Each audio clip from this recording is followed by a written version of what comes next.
It seems when it comes down to food and wine pairing that people get very nervous. They've been told all these rules and things they shouldn't do, but really if you follow a few simple steps, you can really create a perfect combination.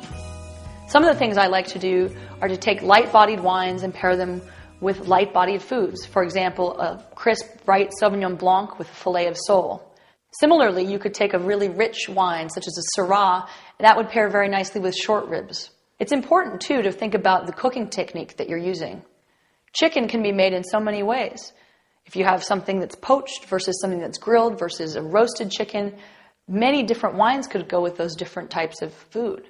And then the tiny accent flavors like spice or herbs can also be paired and matched with wine.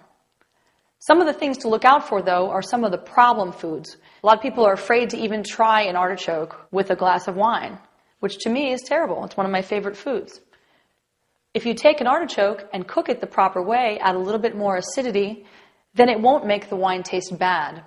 Generally, artichokes tend to make things taste sweet. So by adding acid to the cooking preparation, you can help to prevent that. Or also having an artichoke with a very bright, tart wine can really help it out.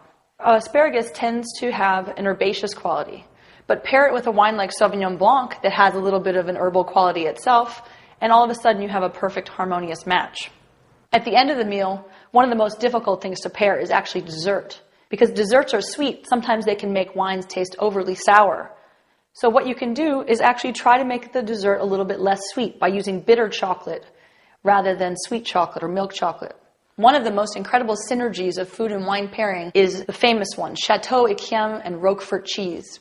One of the beautiful things about Chateau Yquem is its luscious, sweet, syrupy texture, similar to the creaminess of this cheese. So combined, they create such a wonderful match. Unfortunately, not every one of us can have Roquefort and Chateau Yquem after dinner every night. So one great substitute is to find another dessert wine and experiment with other blue cheeses, and you can come close to finding a perfect match. It's all about the exploration and about trying to learn how your palate works and what works best for you. For more information on wines, join us at epicurious.com.